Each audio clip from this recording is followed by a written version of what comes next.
Deutéronome, chapitre 4. Exhortation. Maintenant, Israël, écoute pour les mettre en pratique les prescriptions et les ordonnances que je vous enseigne, afin que vous viviez et que vous entriez en possession du pays que vous donne l'Éternel, le Dieu de vos pères. Vous n'ajouterez rien à la parole que je vous commande, et vous n'en retrancherez rien, mais vous observerez les commandements de l'Éternel, votre Dieu, tels que je vous les donne. Vos yeux ont vu ce que l'Éternel a fait à l'occasion de Baal-Péor. L'Éternel, ton Dieu, a détruit du milieu de toi tout homme qui s'était rallié au culte de Baal-Péor. Et vous, qui vous êtes attachés à l'Éternel, votre Dieu, vous êtes aujourd'hui tous vivants. Voyez, je vous ai enseigné des prescriptions et des ordonnances comme l'Éternel mon Dieu me l'a commandé, afin que vous les mettiez bien en pratique dans le pays où vous allez entrer pour en prendre possession. Vous les observerez et vous les mettrez en pratique, car ce sera là votre sagesse et votre intelligence aux yeux des peuples qui entendront parler de toutes ces prescriptions et qui diront « Cette grande nation ne peut être qu'un peuple sage et intelligent ». Quelle est, en effet, la grande nation qui est des dieux aussi proches d'elle que l'Éternel notre Dieu l'est de nous, toutes les fois que nous l'invoquons? Et quelle est la grande nation qui ait des prescriptions et des ordonnances justes comme toute cette loi que je vous présente aujourd'hui? Seulement prends garde à toi et veille attentivement sur ton âme tous les jours de ta vie, de peur que tu n'oublies les événements que tes yeux ont vus et qu'ils ne s'éloignent de ton cœur. Fais-les connaître à tes fils et aux fils de tes fils. N'oublie pas le jour où tu t'es tenu devant l'Éternel, ton Dieu, à Horeb, lorsque l'Éternel me dit « Assemble auprès de moi le peuple. Je veux leur faire entendre mes paroles, afin qu'ils apprennent à me craindre tout le temps qu'ils vivront sur la terre, et afin qu'ils les enseignent à leurs fils. » Vous vous êtes approchés et vous vous êtes tenus au pied de la montagne. La montagne était embrasée par le feu jusqu'au milieu du ciel. Il y avait des ténèbres, des nuées, du brouillard. L'Éternel vous a parlé du milieu du feu, vous avez entendu le son des paroles, mais vous n'avez point vu de figure. Il n'y avait qu'une voix. Il vous exposa son alliance qu'il vous ordonna d'exécuter, les 10 paroles, et il les écrivit sur 2 tables de pierre.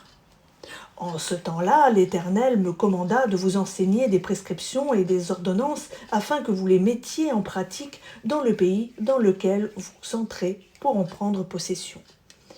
Puisque vous n'avez vu aucune figure le jour où l'Éternel vous parla du milieu du feu à Horeb, prenez bien garde à vos âmes, de peur que vous ne vous corrompiez et que vous ne vous fassiez une statue, une représentation de quelque effigie sur le modèle d'un homme ou d'une femme, sur le modèle de quelque bête qui soit sur la terre, sur le modèle de quelque oiseau qui vole dans le ciel, sur le modèle de quelque animal qui rampe sur le sol, sur le modèle de quelque poisson qui soit dans les eaux au-dessous de la terre.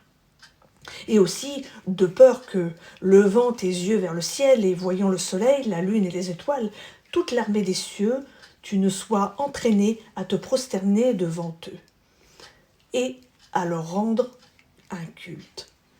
C'est là ce que l'Éternel ton Dieu a donné en partage à tous les peuples sous le ciel tout entier. Mais vous, l'Éternel vous a pris et vous a fait sortir de la fournaise de fer de l'Égypte, afin que vous soyez un peuple qui soit son héritage, comme vous l'êtes aujourd'hui.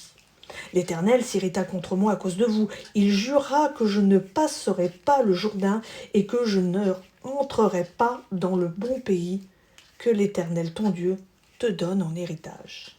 Quant à moi, je mourrai donc en ce pays-ci. Je ne passerai point le Jourdain.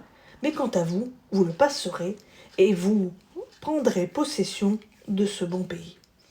Prenez garde à vous, de peur que vous n'oubliez l'alliance que l'Éternel votre Dieu a conclue avec vous, et que vous ne vous fassiez une statue, une représentation quelconque, contrairement à ce que l'Éternel, ton Dieu, t'a commandé. Car l'Éternel, ton Dieu, est un feu dévorant, un Dieu jaloux. Lorsque tu engendreras des fils, et des fils de tes fils, et que vous serez depuis longtemps dans le pays, si vous vous corrompez, si vous faites des statues et des représentations de quoi que ce soit, si vous faites ce qui est mal aux yeux de l'Éternel ton Dieu pour l'irriter, j'en prends aujourd'hui à témoin contre vous le ciel et la terre, vous disparaîtrez par une mort rapide du pays dont vous allez prendre possession après avoir passé le Jourdain. Vous n'y prolongerez pas vos jours, car vous serez entièrement détruits. L'Éternel vous disséminera parmi les peuples, et vous ne resterez qu'un petit nombre au milieu des nations où l'Éternel vous emmènera.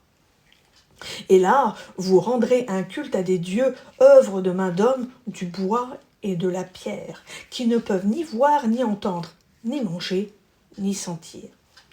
C'est de là aussi que tu rechercheras l'Éternel ton Dieu. Tu le trouveras si tu le cherches de tout ton cœur et de toute ton âme. Au sein de ta détresse, tous ces événements t'atteindront. Alors, dans les temps à venir, tu retourneras à l'Éternel ton Dieu et tu écouteras sa voix. Car l'Éternel ton Dieu est un Dieu compatissant qui ne t'abandonnera pas et ne te détruira pas. Il n'oubliera pas l'alliance qu'il a jurée à tes pères. Informe-toi des jours d'autrefois qui t'ont précédé, depuis le jour où Dieu créa l'homme sur la terre et d'une extrémité du ciel à l'autre. Y eut-il jamais si grand événement, et a-t-on jamais entendu chose semblable? Un peuple a-t-il jamais entendu la voix de Dieu parlant du milieu du feu, comme tu l'as entendu en restant en vie? Un Dieu a-t-il jamais essayé de venir prendre pour lui une nation du sein d'une autre nation, au moyen d'épreuves, de signes, de prodiges et de combats, à main forte et à bras étendus, et avec des interventions très redoutables, comme tout ce qu'a fait pour vous l'Éternel, votre Dieu, en Égypte sous tes yeux? Tu as donc été éclairé pour reconnaître que l'Éternel est Dieu et qu'il n'y en a point d'autre que lui. Du ciel, il t'a fait entendre sa voix pour t'instruire. Sur la terre, il t'a fait voir son grand feu et tu as entendu ses paroles du milieu du feu. Il a aimé tes pères et choisi leur descendance après eux. C'est pourquoi il t'a fait lui-même sortir d'Égypte par sa grande puissance. Il a dépossédé devant toi des nations plus grandes et plus fortes que toi, pour te faire entrer dans leur pays, pour te le donner en héritage, comme tu le vois aujourd'hui. Tu reconnaîtras donc en ce jour et tu retiendras dans ton cœur que l'Éternel est Dieu, dans les cieux, là-haut et sur la terre, ici-bas, et qu'il n'y en a point d'autre. Et tu observeras ces prescriptions et ces commandements que je te donne aujourd'hui, afin que tu sois heureux, toi et tes fils après toi, et que tu prolonges tes jours sur le territoire que l'Éternel, ton Dieu, te donne pour toujours. Les villes de refuge en Transjordanie. Alors Moïse mit à part 3 villes de l'autre côté du Jourdain, vers le soleil levant, afin qu'elles servent de refuge aux meurtriers qui auraient tué son prochain par mégarde, sans l'avoir haï auparavant, et afin qu'il puisse s'enfuir dans l'une de ces villes et conserver la vie. C'était Bethser dans le désert, sur le plateau, chez les Rubénites, Ramoth en Galaad, chez les Gadites, et Golan en Basan, chez les Manassites. Exhortation. Le décalogue répété. C'est ici la loi que Moïse plaça devant les Israélites. Voici les déclarations, les prescriptions et les ordonnances que Moïse adressa aux Israélites à leur sortie d'Égypte.